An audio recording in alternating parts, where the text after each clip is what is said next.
Yes, what's your point of order, Honorable Russell? My question, Madam Speaker, is COOPs fall under the Ministry of Education, but KMTCs fall under the Ministry of Health. If they are not able to fund those KMTCs, because I have a KMTC in my constituency that the Ministry of Education has no business with, then how do they go and admit the students in those colleges? That is what the minister must tell us.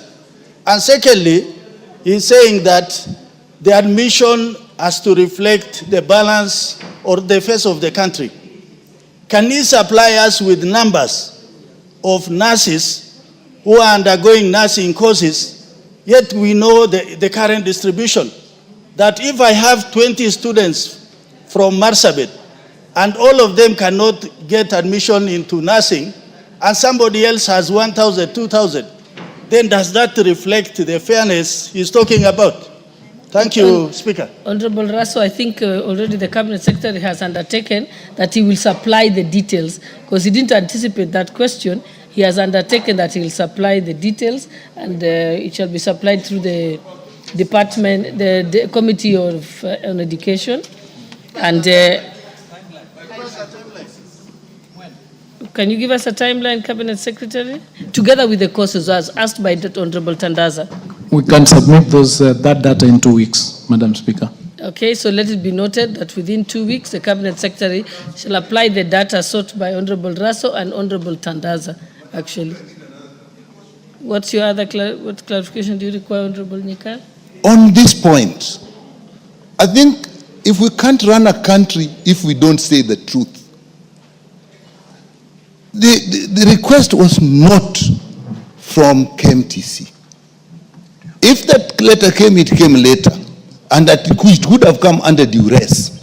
Two, why is it that if this is they are running it, why is it that the help that is being given to KMT students is actually funds that we budget from the Committee of Health? If this is the institution that is under them and they are running it, why does it need that we give funds for the KMTC to COOPs so that they can get help?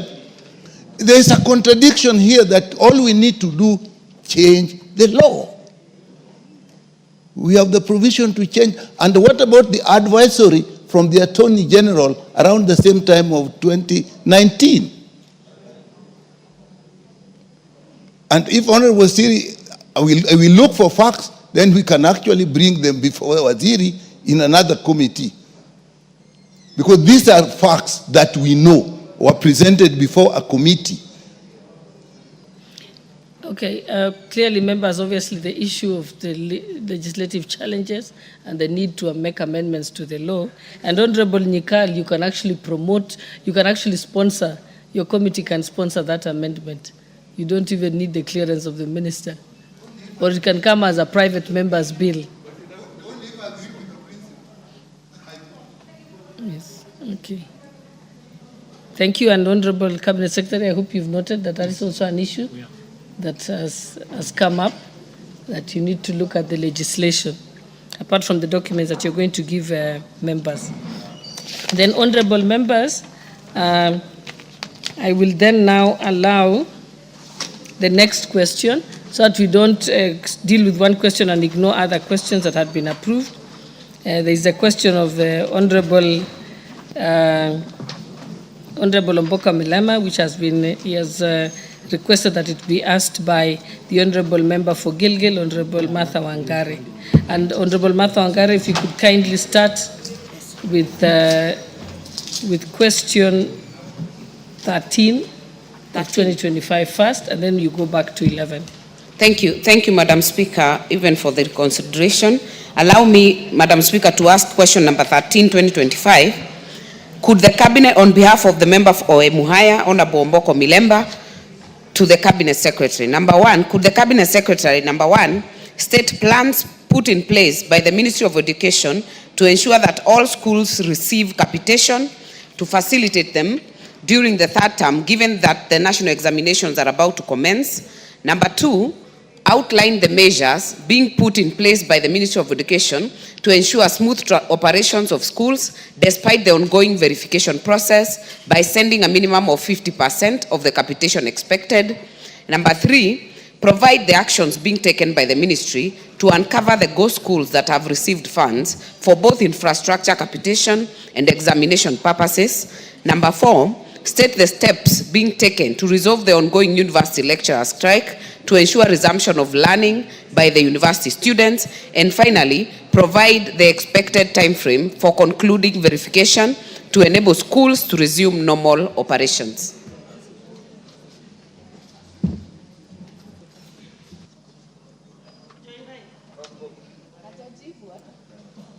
CS, please proceed and answer that question. Thank you, Mr. Speaker.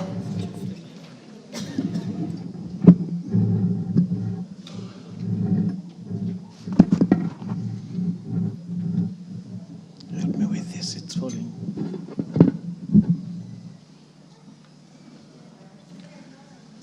Mr. Speaker, I beg to respond to the 4 questions on verification of schools and disbursement of capitation as follows.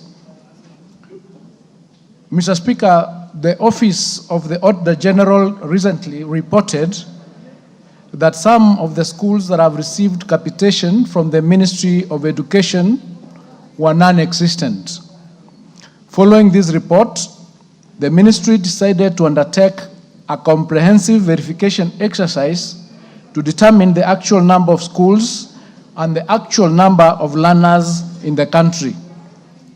To ensure transparency and accountability in the utilization of public resources, we decided that the capitation shall only be released or disbursed to schools that will have been verified.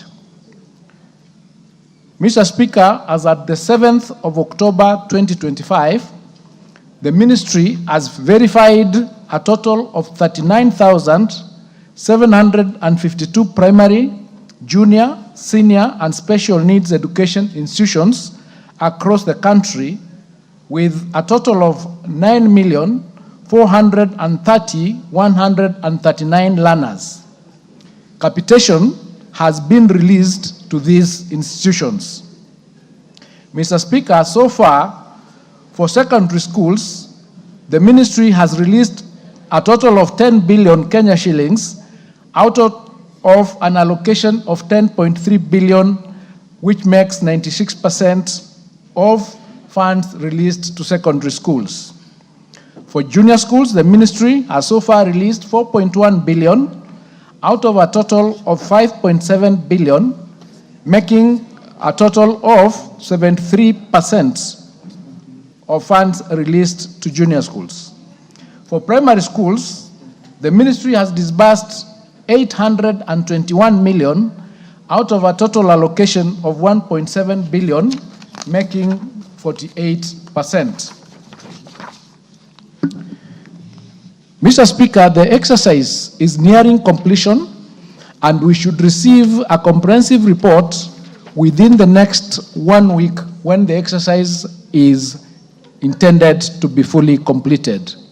In the meantime, we will continue to disburse the full expected capitation for third term to each school upon verification.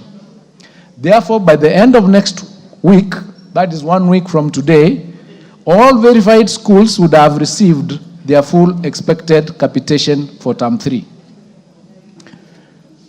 Mr. Speaker, on the question of the steps being taken to resolve the ongoing university lecturer strikes, the strike notices were issued by UASU, KUSU, and KUDEHA on the 9th and 10th of September 2025 that cited disputes related to the full implementation of 3 CBA cycles, that is the 2017-2021 CBA, non-payment of the second tranche of arrears for the 2021-2025 CBA, and not kickstarting the negotiations for the 2025-2029 CBA.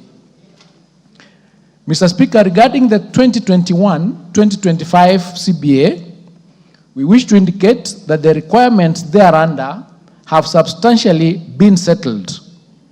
The total financial obligation requirement for this CBA was a total of 9.76 billion, disbursable in 3 tranches as follows. Number 1, 4.3 billion that was for immediate release for the period of October 2024 up to and including June 2025. This amount was fully disbursed. Number 2, 2.73 billion for the financial year 2025-2026. This tranche was to be disbursed in July. It delayed, but it has since been disbursed between the month of July and September 2025. It is fully paid. Number 3 was another 2.73 billion for the financial year